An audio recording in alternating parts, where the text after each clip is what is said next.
Oke guys, ketemu lagi dengan saya di sini di PTID Channel. Jadi pada kesempatan kali ini kita akan belajar dan membahas mengenai yang namanya DDL. Apa itu DDL? Oke, nah DDL adalah Data Definition Language. Nah ini adalah query ya yang digunakan untuk mendefinisikan dan mengatur semua objek di dalam server database. Dan yang termasuk di dalam DDL itu ada create, alter, dan drop.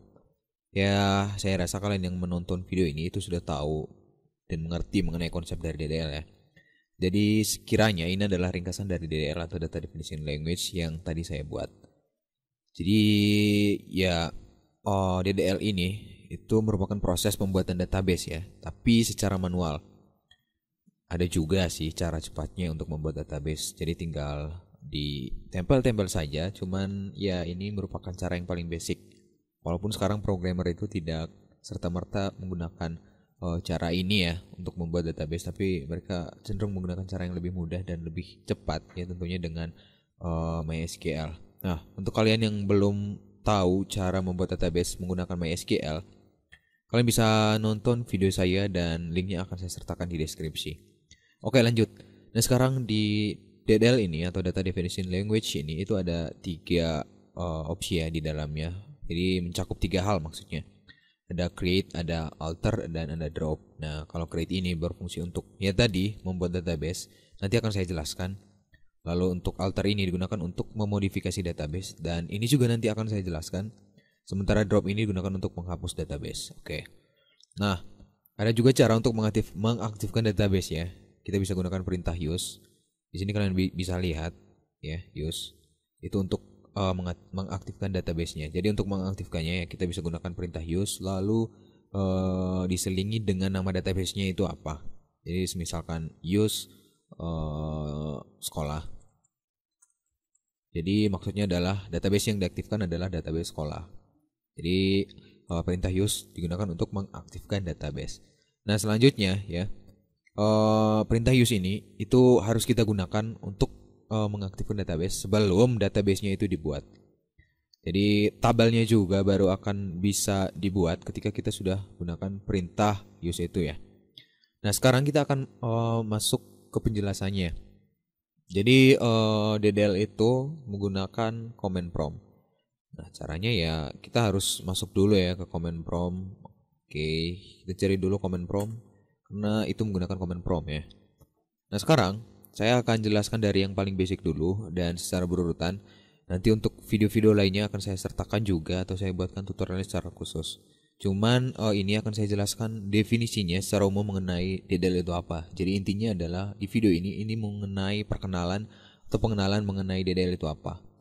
Nah sekarang saya akan jelaskan ya DDL itu apa dan cara mengaktifkan database itu di DDL itu seperti apa. Nah, untuk menggunakan atau membuat DDL ya, kita perlu juga yang namanya XAMPP. Jadi di XAMPP itu di MySQL itu datanya akan disimpan. Nah, oleh karena itu untuk membuat database-nya kita harus aktifkan dulu XAMPP ya. Jadi caranya ya buka XAMPP kalian lalu kalian aktifkan. Jadi setiap kali kalian ingin membuat database dengan command prompt ya tetap MySQL-nya itu harus kalian aktifkan, oke? Nah sekarang kita mulai.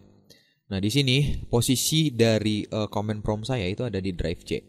Sementara lokasi dari XAMPP saya itu ada di drive D.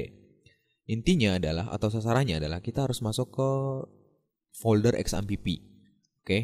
Untuk membuat database. Nah karena XAMPP-nya tadi ada di drive D, maka saya harus masuk dulu ke drive D. Caranya ya kalian bisa gunakan perintah D.2 lalu enter. Nah, kalau sudah muncul seperti ini berarti kita sudah berada di dalam drive D. Nah, sekarang saya akan masuk ke dalam folder XAMPP. Caranya adalah cd spasi XAMPP ya. Jadi di dalam drive D itu sudah ada folder ya XAMPP dan ya posisinya di drive D gitu. Jadi kalau sudah ya kalian bisa masuk ke XAMPP, dan kalau sudah masuk ya nanti bentukannya akan seperti ini. Nah, selanjutnya kita akan masuk juga ke folder MySQL yang ada di dalam XAMPP. Karena tadi kita sudah berhasil masuk di dalam folder XAMPP, kita masuk lagi di dalam folder MySQL. Oke. Nah, kalau sudah tinggal enter, dan sekarang posisi kita sudah berada di dalam MySQL. Selanjutnya kita harus masuk lagi ke dalam folder bin. Kenapa di dalam folder bin? Ya karena di dalam folder bin ini itu tempat di mana database-nya nanti akan diakses. Atau kita membuat database-nya di dalam folder ini. Intinya ya tempat penyimpanan database-nya akan berada di dalam bin ini. Nah, sekarang yang akan kita lakukan adalah singkatnya adalah mengaktifkan database-nya. Jadi ya singkatnya seperti itulah, mengaktifkan database-nya. Caranya adalah kita bisa gunakan perintah mysql -u root. Oke, seperti ini. Tapi syaratnya adalah yaitu tadi kita harus mengaktifkan XAMPP-nya. Oke. Kalian aktifkan MySQL dan Apache di XAMPP kalian atau SAM kalian. Kalau sudah, kalian ketikkan MySQL -u root. Tapi sebelumnya kalian masuk dulu di dalam folder bin di MySQL kalian. Kalau sudah, kalian bisa pencet akhiri dengan titik koma lalu enter. Oh sorry, tak ada titik koma, saudara-saudara. Jadi kalian ketikkan seperti ini, MySQL -u root. Kalau sudah, tinggal pencet enter. Tapi biar rapi, saya clear screen dulu ya. Nah, kalian bisa gunakan perintah ini, mysql -u root kalau sudah enter. Dan kalau ada tampilan seperti ini, welcome to the MariaDB monitor. Berarti database-nya benar-benar dipilih ya, seperti itu. Nah, sekarang saya akan tampilkan dulu database apa saja yang sudah saya buat. Nah, kita bisa gunakan perintah show database seperti ini. Kalau sudah, akhirnya titik koma dan enter. Nah, ini adalah database yang sudah saya buat. Mau kalian gunakan apa ya istilahnya? Mau kalian gunakan MySQL untuk membuat database-nya, yaitu akan tampil di sini, atau kalian gunakan DDL, ya database-nya nanti akan tampil. Nah, karena ini adalah video pengenalan mengenai DDL, ya maka saya akan jelaskan dulu perintah-perintah dasar ya. Oke, sekarang saya sudah bisa melihat database saya apa saja, dan sekarang saya akan mengaktifkan database. Tadi di sini sudah saya jelaskan di awal ya.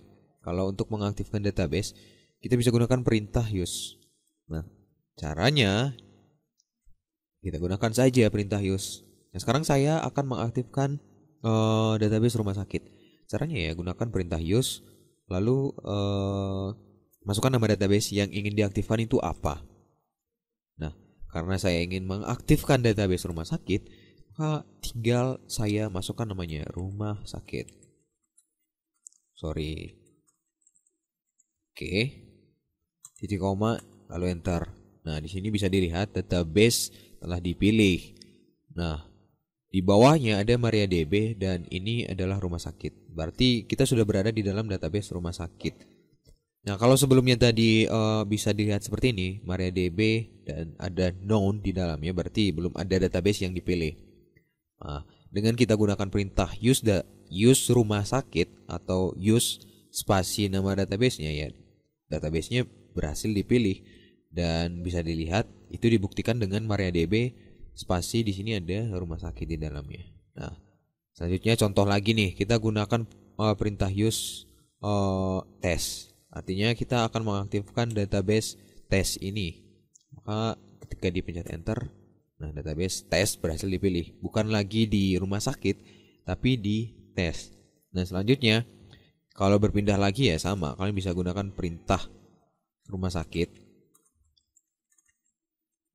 Oke, dan jangan lupa ya akhiri dengan titik koma. Nah, kalau sudah tinggal di enter. Ini ada yang salah. Oke. Use bukan rumah sakit ya, rumah sakit. Nah, selesai seperti ini. Nah, sekarang saya akan masuk dulu ke database test. Ya. Saya akan di bawah ya sedikit ya. saya akan menghapus database rumah sakit. Tapi sebelumnya saya ingin memperlihatkan dulu. Jadi di dalam database rumah sakit itu apa saja? Caranya ya kita harus masuk dulu ke database rumah sakit tentunya. Oke, kalau sudah selanjutnya kita bisa gunakan perintah show tables ya untuk melihat tabel apa saja sih yang ada di dalam database rumah sakit ini, dan bisa dilihat di sini database yang ada di dalam tabel rumah sakit itu ada dokter, jadwal dokter, obat pasien dan penyakit. Nah, nanti saya akan jelaskan bagaimana sih caranya membuat tabel seperti ini. Tapi database-nya akan saya hapus sebentar biar kita bisa buat sama-sama ya dari awal. Nah, misal nih kita ingin melihat isi di dalam tabel dokter, kita bisa gunakan perintah dash spasi nama tabelnya itu apa. Nah, di sini nama tabelnya adalah dokter, maka bisa dilihat. Nah, jadi di dalam tabel dokter ini ada data seperti ini. Nah, untuk tipenya juga seperti ini.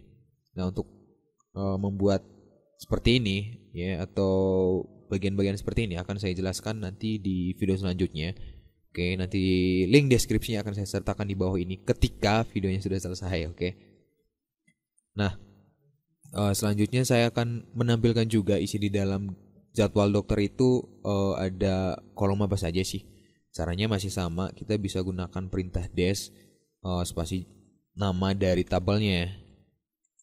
Nah, oke, seperti ini. Oke, jangan lupa titik koma, enter. Ada yang salah mungkin, saya ulangi ya.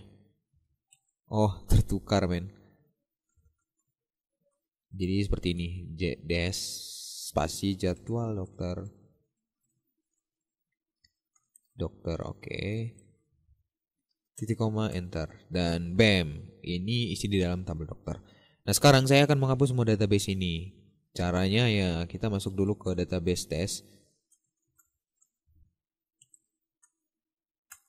Nah, jadi isi di dalam tabel ini, isi di dalam database-nya itu juga akan ikut terhapus. Jadi ingat, kalian jangan salah ya menggunakan perintah drop, karena itu bisa saja akan menjadi fatal ya ketika kalian menggunakannya.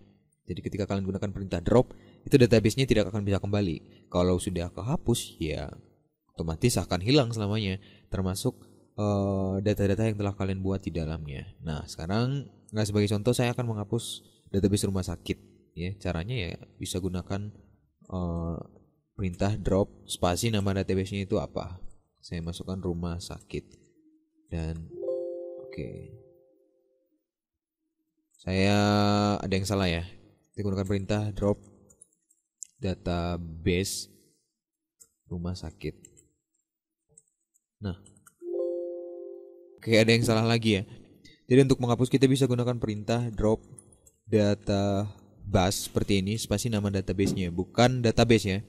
Nah, jadi karena saya tadi ingin menghapus rumah sakit atau database rumah sakit beserta dengan isinya. Sorry ya kalau misalkan ada keributan, soalnya ada yang lagi main kembang api sepertinya di luar.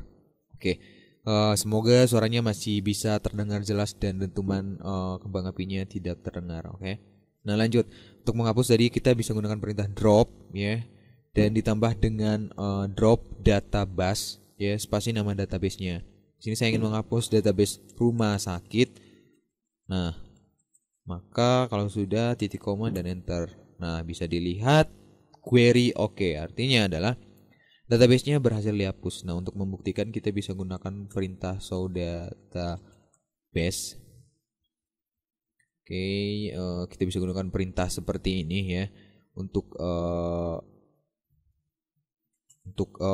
menampilkan database-nya ya, untuk membuktikan. Nah, bisa dilihat di dalam sini database-nya sudah tidak ada. Nah, jadi seperti yang sudah saya jelaskan tadi, untuk perintah drop ini itu tidak bisa kalian sembarang gunakan, karena kalau salah itu bisa berakibat fatal dan database-nya itu tidak akan bisa dikembalikan. Nah sekarang kalian sudah tahu ya perintah drop itu apa. Nah nanti kita akan belajar mengenai pembuatan database.